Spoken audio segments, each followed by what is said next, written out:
Kita akan masuk teman-teman pada malam ini, semoga Allah berkahi insyaAllah dari maghrib sampai isya. Sebab lemah yang ke-22, sebab lemahnya iman, berlebihan pada sesuatu yang halal. Ini juga teman-teman faktor yang banyak dilalaikan oleh sebagian orang. Kata penulis, para ulama menyebutkan bahwa di antara langkah-langkah syaitan adalah menyibukkan diri dengan hal-hal yang mubah secara berlebihan. Kita garis bawahi kalimat ini ya, secara berlebihan. Sehingga dapat menyebabkan kelalaian dalam melakukan ketaatan kepada Allah dan menyita waktu. Termasuk dalam berlebihan adalah berlebihan dalam bergaul. Bergaul sama muslim memang baik, tapi kalau terlalu luas juga pergaulannya, ini bisa berbahaya bagi dia. Karena semua orang dia mau kenal. Dan lebih parah lagi kadang-kadang bukan cuma sekedar kenal, dia ingin tahu semua yang berhubungan dengan orang tersebut. Sehingga kita temukan orang seperti ini kadang-kadang kalau kita bertanya tentang seseorang, lengkap informasi ada pada dia. Walaupun mungkin interaksinya jarang sama orang tersebut. Ini kita sayangkan. Maka bergaul pada orang-orang yang berkualitas secara iman. Walaupun kita kenal secara umum ya. Bergaul sini artinya berkawan, berteman. Makan, minum, ini semua sama, mubah.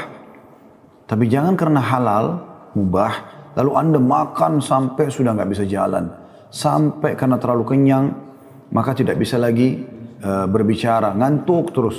Ya. Para ulama zaman dulu itu tidurnya sedikit, menuntut ilmunya banyak. Kalau kita sekarang terbalik, ya. Kita malah setiap kali ada kesempatan tidur kita tidur. Ya. Makan dan minum boleh, tapi jangan berlebihan. Tidur juga halal, mubah, tapi tidak boleh berlebihan. Di Ramadan kemarin mungkin ada orang dari habis subuh tidur. Nanti duhur bangun sebentar, tidur lagi. Asar bangun, tidur lagi. Mungkin cuma jam 2 jam sebelum maghrib baru dia hidup. Puasa cuma 2 jam seperti akan begitu. Habis waktu untuk tidur saja. Padahal dia masih bisa produktif. Banyak hal bisa dikerjakan. Bisa meningkatkan banyak sekali kreativitasnya, ilmunya, ya, ide-idenya dan segala macam hal. Begitu juga dengan berbicara, tak boleh terlalu banyak walaupun dia mubah. Karena banyak berbicara nanti takut banyak salahnya, gitu kan. Begitu juga dengan melihat, mendengar dan lain-lain kata beliau. Ya, karena awalnya bermula daripada hal yang halal berlebihan, akhirnya menjadi masuk kepada hal yang makruh, akhirnya sampai ke masalah yang haram. Ketika seseorang berlebihan dalam melakukan semua hal yang disebutkan ini hingga menjadi kebiasaannya, maka sangat berpengaruh terhadap hati. Dan jika hati bersikap melampaui batas dalam melakukan perbuatan halal di atas, maka maka yang terjadi adalah ia akan menjadi angkuh dan lupa untuk mengingat Allah Subhanahu wa taala. Dan apabila manusia hidup dalam buaian kenikmatan dan kemewahan yang mubah, maka pasti terjerumus ke dalam lembah keraguan-raguan atau syubhat. Saya ulangi. Apabila manusia hidup dalam buaian kenikmatan dan kemewahan yang mubah, saya berlebihan gitu. Kita boleh dalam Islam pakai baju yang bagus, kita makan yang enak, yang berkualitas, tapi ingat jangan berlebihan. Allah mengatakan wala tusrifu, jangan berlebihan. Kita disuruh makan, kulu washrabu, makan dan minum. Tapi wala tusrifu, jangan berlebihan. Dan dikatakan apabila manusia hidup dalam buaian kenikmatan dan kemewahan yang mubah, maka pasti terjerumus ke dalam lembah keraguan-raguan atau syubhat. Dan pada gilirannya terjerumus ke dalam jurang syahwat. Lalu pada gilirannya tumpullah pemikiran dan kemampuan mujahadanya. Maksudnya melawan hawa nafsunya. Padahal kalau kita melihat sejarah kehidupan Rasulullah SAW dan generasi pertama dari umat Islam ini, maka kita akan dapatkan bahwa kehidupan mereka lebih banyak unsur kezuhudan dan kefakirannya. Hal itu karena kezuhudan maksudnya mendahulukan akhir dari dunia ya. Hal itu karena Allah telah mengetahui bahwa tidak ada yang dapat memperbaiki keadaan mereka kecuali kefakiran. Maka dari itu Allah memilih kefakiran bagi mereka. Padahal sekiranya Nabi SAW menginginkan kekayaan dunia, pasti Allah memberikan kepadanya. Akan tapi Nabi lebih memilih dan lebih menyukai kehidupan akhirat atas kehidupan dunia. Bahkan beliau wafat tanpa meninggalkan dirham, dinar, hamba sahaya, dan harta lainnya. Beliau hanya meninggalkan sebuah baju besinya yang ia gadaikan kepada seorang Yahudi dengan nilai 30 sa' makanan. Dari Anas radhiyallahu anhu ia berkata Rasulullah SAW bersabda pada suatu hari walladzi nafsu Muhammadin biyadihi ma amsa fi ali Muhammadin sa'un min habbin wala sa'un min tamrin wa innum yawma idzin la tis'atu abyatin lahu yawma idzin tis'u niswah. Demi zat yang jiwa Muhammad berada di tangannya, tidak pernah ada pada keluarga Muhammad SAW satu sa' ya, biji-bijian dan tidak pula satu sa' buah kurma sampai sore hari. Padahal keluarga Muhammad itu terdiri dari 9 bilik dan saat itu beliau memiliki 9 orang istri.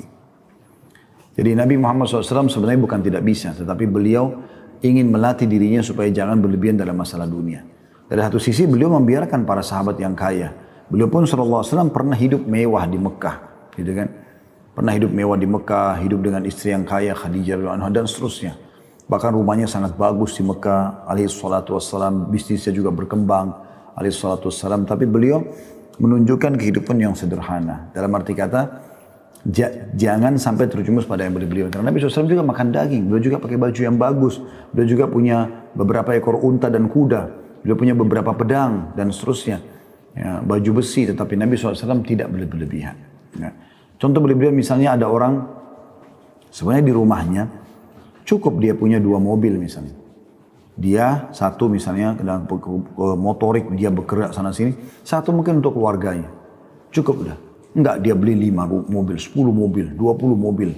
Nanti gonta-ganti. Saya pernah masuk ke rumah satu orang anaknya cuma 2 tuh. Mobilnya mungkin ada sekitar 12. Untuk apa enggak tahu. Untuk gonta-ganti. Kenapa? Kenapa harus seperti ini? Ini kan nanti akan tadi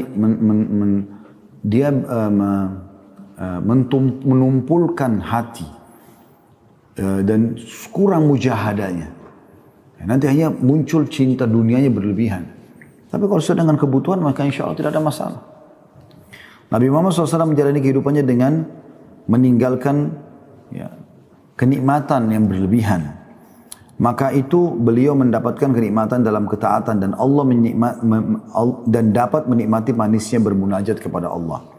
Dengan demikian beliau telah mendapatkan kekayaan yang hakiki dan beliau mulia di hadapan Allah dan mulia di hadapan manusia.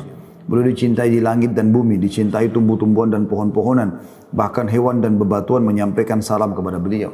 Dan beliau SAW bersabda, "Bihasbi ibni Adam luqaimat yukimna sulbah, fa in kana la mahala fa thuluthu li ta'ami wa thuluthu li syarabi wa thuluthu li nafsi atau di nafasi." Cukuplah bagi seseorang itu beberapa suap makanan saja untuk menegakkan tulang punggungnya. Dan kalau harus lebih, maka sepertiga isi perutnya untuk makanan, sepertiga lagi untuk minuman, sepertiga lagi untuk nafasnya. Ini hadis sahih riwayat Ahmad. Jadi biasanya termasuk berlebihan orang tadi terlalu banyak makan, terlalu banyak minum. Boleh menikmati, tapi jangan sampai berlebihan. Ya, di sini juga saya ingin berikan masukan teman-teman. Kalau mau mengikuti ajaran Nabawiyah, dalam masalah makanan jauh lebih baik kalau teman-teman makan kapan butuh. Jadi tidak usah dipatok jamnya. Oh harus sarapan pagi jam sekian, harus makan siang jam sekian, harus makan malam jam sekian. Sehingga kadang-kadang karena dia makan pagi cukup banyak, siang hari dia masih kenyang sebenarnya. Tapi karena jadwal makan siang harus makan. Masih kenyang sebenarnya, tiba malam harus makan. Ini akan membuat perut terlalu kenyang, mata sering mengantuk, pikiran pun jadi tumpul dia. Gitu kan. Lalu bagaimana yang terbaik? Makan pada saat Anda perlu. Saya pernah coba terapkan pola teman-teman sekian pengalaman saya. Sarapan jam sekian, makan siang jam sekian, makan malam jam sekian. Ternyata satu waktu saya luput dari jam-jam sudah ditentukan itu, mahnya kambuh. Bahkan menjadi penyakit mah yang rutin. Saya ubah polanya enggak. Saya coba ikuti sunnah Nabi SAW. Makan kapan perlu. Kalau lapar, makan. Makan sampai kita merasa sudah cukup. Nah, itu dicontohkan Nabi SAW. Beliau pernah keluar rumah lapar. Kemudian ketemu Abu Bakar dan Umar radhiyallahu anhum juga lapar. Maka mereka sama-sama cari makanan. Pada saat lapar, makan. Dan Nabi SAW dihidangkan kambing dengan segala macam roti gandum, makan sampai kenyang. Nabi SAW mengatakan, ini semua akan ditanyakan oleh Allah pada kalian pada hari kiamat. Nikmat-nikmat ini gitu loh. Kan gitu. Tapi belum makan pada saat lapar. Tapi pada saat tidak butuh, ya sudah tidak. Kenapa harus dipaksakan? Apalagi kalau mengikuti hawa nafsu, karena terlalu banyak yang mubah-mubah ini. Oh ini habis makan pecel, makan bakso lagi, habis bakso pindah lagi nasi goreng pindah lagi ke mie goreng, pindah lagi ke pizza, pindah lagi. Semua mau dicoba, kenapa? Kan halal. Nah, ini yang kita maksudkan, jadi terlalu berlebihan. Anda boleh makan semua itu selama halal. Tapi kan bisa dibagi. Misalnya hari ini kita makan satu jenis tertentu, bakso misalnya. Ya udah, mungkin kalaupun kita mau tambah satu jenis satu yang lain. Besok kita coba lagi, lusa kita coba, kan bisa begitu. Tidak harus semuanya harus ditumpuk dalam satu hari. Sehingga di rumah itu dari pagi dia sampai malam sibuk makan apa nih, makan apa lagi, penuh rumahnya dengan makanan-makanan. Bukan nggak boleh ya, sekali lagi boleh, tapi jangan berlebihan. Kita boleh nikmati ini, tapi jangan berlebihan.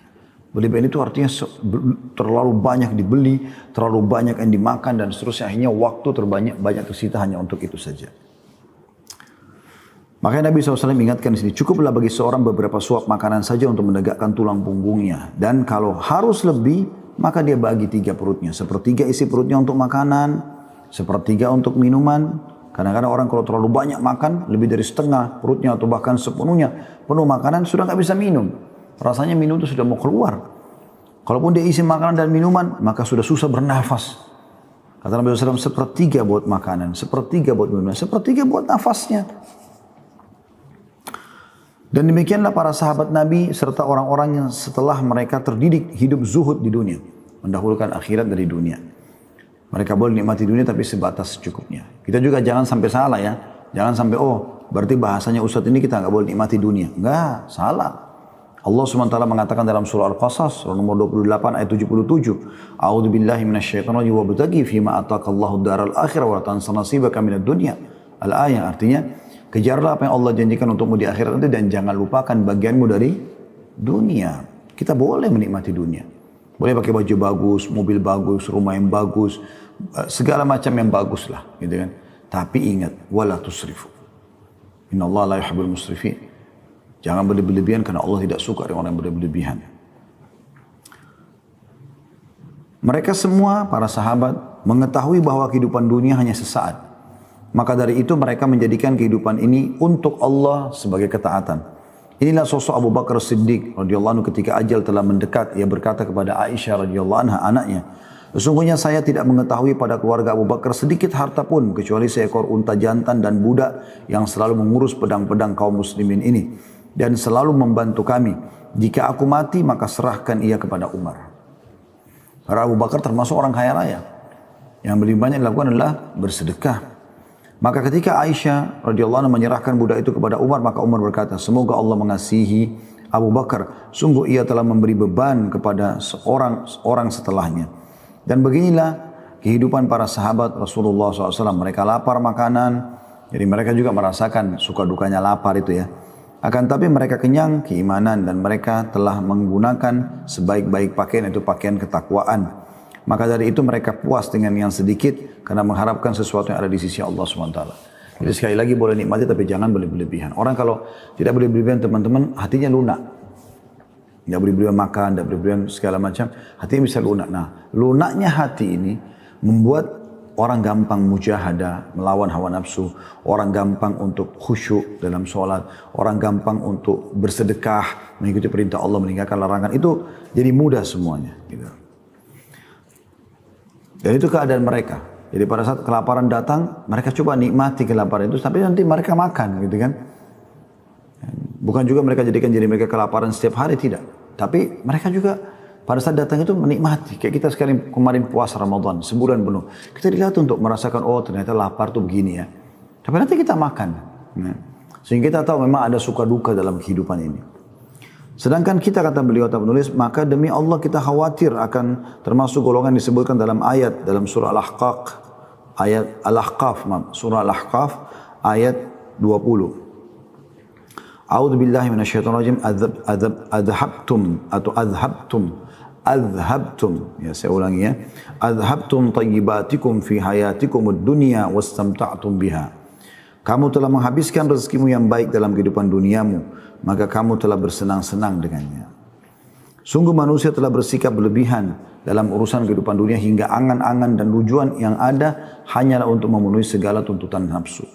Sebagian orang salah berkata, dahulu ada generasi muda Bani Israel rajin beribadah dan berpuasa hingga jika waktu berbuka telah tiba, Maka seseorang di antara mereka berdiri lalu berkata, jangan kamu banyak makan, karena hal itu bisa menyebabkan kamu merasa merugi. Artinya mereka sudah puasa, begitu mereka mau buka puasa lapar, mereka makan ya. Tapi mereka saling mengingatkan, jangan berlebihan. Nanti kalau kita makan banyak, seperti orang pas buka puasa langsung makan kenyang, ngantuk akhirnya. Jadi susah sholat tarawih, susah sholat isya. Wah luar biasa gitu, nyusahin dirinya. Padahal sebenarnya itu bukan tujuannya, berarti tujuan puasa yang melatih dia supaya dia lapar, itu juga jadi terhambat. Ya. Setahu saya juga dalam ilmu kesehatan juga seperti itu ya. Jadi sebenarnya puasa itu, kita seperti memang memberikan tubuh kita ini istirahat, waktu untuk istirahat. Dan setelah kita berpuasa sekian jam, ya, dan itu bahkan sampai 12-13 jam waktu yang normal ya. Itu puasa sudah dilatih kita untuk itu. Jadi pada saat ada orang yang memang tubuhnya berlemak misalnya, di saat lapar itu sebenarnya tubuh akan mengambil ya dari lemak itu, sehingga memang bisa juga membantu untuk menurunkan badan dan seterusnya. Makanya Anda jangan kagetkan pada saat buka puasa dengan makanan-makanan berat, walaupun dasarnya itu halal ya. Makanya Nabi SAW mengingatkan sebaik-baik makanan kalian pada saat buka puasa adalah kurma. Sebaik-baik makanan kalian pada saat sahur adalah kurma. Kenapa kurma? Kenapa bukan daging ya Rasulullah? Kenapa bukan gandum? Kenapa bukan apa gitu ya? Karena Nabi SAW mengajarkan kita untuk itu. Yang penting yang masuk ke tubuh adalah kualitas dan bukan kuantitasnya. Ibnul Jauzi berkata, ketahuilah bahwa membuka lebar-lebar pintu halal dapat menyebabkan banyak gangguan dalam menjalankan perintah Allah. Maka tutuplah rapat-rapat bejana sebelum membuka air. Gunakan baju besi sebelum turun ke medan perang. Dan pikirkanlah seluruh akibat yang akan terjadi sebelum engkau menggerakkan tangan. Demikianlah perihal orang-orang yang berlebihan dalam hal-hal mubah. Menggunakannya lebih dari kebutuhan sesungguhnya. Maka akibatnya adalah kerugian. Karena sungguhnya banyak makan dalam kurung hingga melebihi tujuan atau kebutuhan akan berat baginya untuk melakukan ketaatan dan mendorong bangkitnya nafsu syahwatnya. Maka nafsu perut merupakan faktor terbesar penyebab kebinasaan dan karena nafsu perut pula Nabi Adam AS dikeluarkan dari surga. Ini diambil dari ringkasan Minhajul Qasidin karyanya Al-Maqdisi. Sikap berlebihan dalam hal berbicara terkadang telah mendorong manusia untuk melakukan perbuatan dosa besar tanpa ia sadari, seperti ghibah, caci maki, ya, fitnah. Sedangkan berlebihan dalam hal pakaian dan berkendaraan, maka hal itu akan mendorong seseorang pada perbuatan hingga muncul rasa takabur dan ujub. Betapa indahnya kesederhanaan dalam setiap urusan, tidak pelit atau kikir dan tidak pula berlebihan. Dan bukan bagian dari golongan kita orang yang menanggung penderitaan kaum muslimin, orang yang tidak menanggung penderitaan kaum muslimin dan justru mereka mementingkan urusan diri mereka sendiri. Ya, jadi teman-teman kalau kita simpulkan sebab yang kita bahas pada malam ini, yang ke-21 adalah bagaimana kita jangan berlebih-lebihan walaupun dalam hal yang mubah. Tentu teman-teman hal halal ya, mubah dan halal. Dan kalau kita sudah membahas teman-teman, kalau kita bisa mengontrol hawa nafsu kita dari hal-hal yang mubah ataupun halal, boleh kita nikmati tapi tidak berlebihan, maka dipastikan Anda akan aman dari hal-hal yang makruh dan haram. Karena yang halal aja Anda kontrol, apalagi ya yang makruh ataupun mubah. Dan secara medis pun begitu. Bukan berarti semua makanan dianggap sehat dan secara medis lalu kita berlebihan makan, misal buah-buahan. Kalau kita terlalu banyak juga makan kan maaf bisa menyebabkan mencret, ya. Bahkan ada orang kadang-kadang meriang, panas dalam itu karena banyak sekali makan buah. Berlebihan gitu kan. Tadi kita boleh makan tapi secukupnya. Itu yang kita maksudkan insya Allah.